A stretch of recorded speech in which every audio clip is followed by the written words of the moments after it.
कनिया जब कोई आवेला घरे तो तारा के चाय पानी खातिर कहे के पड़ेला। आज के बाद इशारा करम तो समझ जइह कि हम का कहे के चाहतनी। एगो लोग शिकायत करेला। ठीक बा मम्मी जी। और भाई आवे में कोनो दिक्कत ना नु भइल? ना ना कोई दिक्कत ना भइल।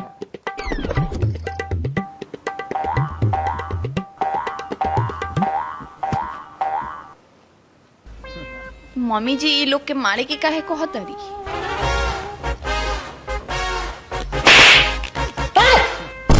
मार के देलू हमनी के।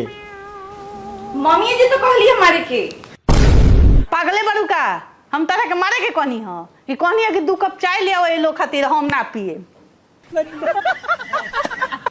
नेता और पुलिस सबसे बड़ा चोर बरन, यही देश के बर्बाद कैले बरन। उ सब तो ठीक बा, लेकिन हमरा एगो डील पता चलल बा। का? 20 लाख रुपया घूस देले पर नु सरकारी नौकरी हो जाता क्लर्क के। एगो आदमी हमरा भेटाइल बा, उहे करवावता। रउआ नजर में कोनो लइका होखे जौना के करवावे के होखे त हमरा के बताएं, ठीक बा? ए मिंटू, तनी सुनबा है ने? का? ए मिंटू, हमार लड़का जोन बानू वो घर में बेरोजगार बैठल बा। और जोन आदमिया से बात भइल रहे नौकरी लगावे खातिर, ओकरा से बतिया ना, हम व्यवस्था करके दे पैसा तारा। अभी तो रउआ कहतनी ह कि देश के नेता आ पुलिस बेईमान बा। और रउआ मौका मिलल कि घूस दे के नौकरी हो जाए तो रउआ तैयार हो गई। ई देश नेता और पुलिस के ईमानदार हो गए से ना सुधरी। ई देश तब सुधरी जब हम और रउआ ईमानदार हो जाए। कसम खा ले बनी अब कि अब से झूठ ना बोलेम। अच्छा हाँ ठीक बा, तो तनी हमरा बारे में अपन राय बताओ तो। रउआ बहुत अच्छा बनी। हमरे कभी कभी मूड खराब हो जाला तो रउआ से लड़ लेवेनी। हम भगशाली बनी कि रउआ हमरा मिलनी। का होता बैठ के? काम धाम ना होई? कुछ ना माँ। ए तनी माँ के बारे में अपन राय बता दो तो। ना हम ना बोले, मम्मी जी के खराब लग जाई। अरे बोला ना, सच बात पर काहे खराब लगी? बोला कनिया बोला। हाँ तो ना माने तो सुनी, रउआ 1 नंबर के करकासी औरत बनी। हम जब से रउआ घर में आयल बनी हमर जिंदगी तबाह करके धऽ देले बनी। निकला सा हमरा घर में से, जल्दी निकला सा। पागल तो सोच ना बोले के रखो। काहे हो? किसमें काहे बरू? उ हमरा पापा से झगड़ा हो गइल ह। लड़ाई? बाप बेटी में लड़ाई हो गई? रउए खातिर। हमरा चलते? बाप बेटी में लड़ाई हो गई हमरा चलते? वो कैसे? कहत लहन कि दामाद जी निकामा बैठो रहतन, उनकरा के 20 लाख रुपया दे देतानी तो कुछ बिजनेस कर लीहन।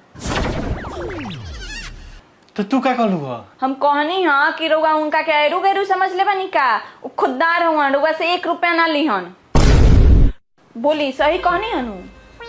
हाँ ठीक कहलू हो, हम खुददार बानी। तो फिर वो क्या कहला ना? फिर कहत लहन कि पैसा ना लीहन तो एगो 4 चक्का दे देतानी, भाड़ा पे चलो हन। तो तू क्या कहलू हो? हम कहनी हाँ कि उनकरा के लालची समझतानी का? कहेलन कि हम जब भी चढ़ेम तो अपना पैसा के खरीदल गाड़ी पर चढ़ेम, दूसरा के देवल पर ना। ठीक कही अनु जी? तो रोवत काहे बनी? हम सोचे तनी के मन में आरोप नहीं के कितना मान समझेले। ई खाली हमर नुकसाने करावेले। का भइल? काहे ना किया था उता तू? बताई तो मम्मी जी, हम कुरूप बनी, हमरा खाना बनावे ना आवे, हम झगड़ाइन बनी। ना तो वो बगल वाला चाची जी कहत रहियो कि एकदम तू अपना सास नियर बारू, बुद्धियों में और रूपों में। ए जी, हमनी के साथ में आज पूजा करतनी स, रउआ भगवान जी से कुछ मांग ली का? हाँ मांग लो। हे भगवान, इनकरा 7 जन्म में नु हम ही मेहरारू के रूप में मिली। ए जी हम मोट हो गइल बनी का? बगल वाली भाभी कहत रही हो। बगल वाली भाभी कहत रही हो? तब तो हमरो बोले के पड़ी। हाँ मोट हो गइल बरू।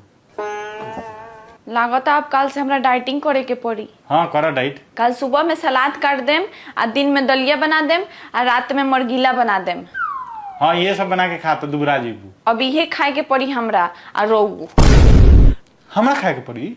हाँ तो ना, हम डाइटिंग करे में रउआ अच्छा अच्छा खाना खाएम। बबुओ मामा के यहाँ गई रहनी हनु तो 500 रुपया मिलल ह। वाह दीदी, तो आज सांझ के पार्टी कइल जाई।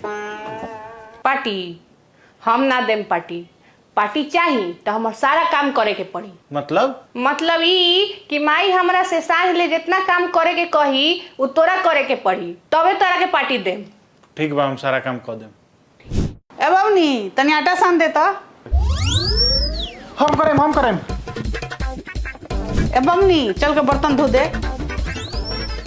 हम करेम। ए बबनी झाड़ू लगा दे। हम करेम। दीदी हम तो सारा काम कर देले बानी, अब ले चल, भूख लागल बा, पार्टी दे। रोत का बड़ी दीदी? बबुओ माई पैसा छीन लेलो।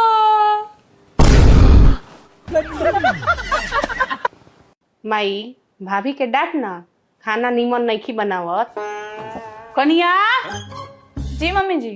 तारा खानो एगो ठीक से नहीं बनावे आवत। का खराब बन गल हो?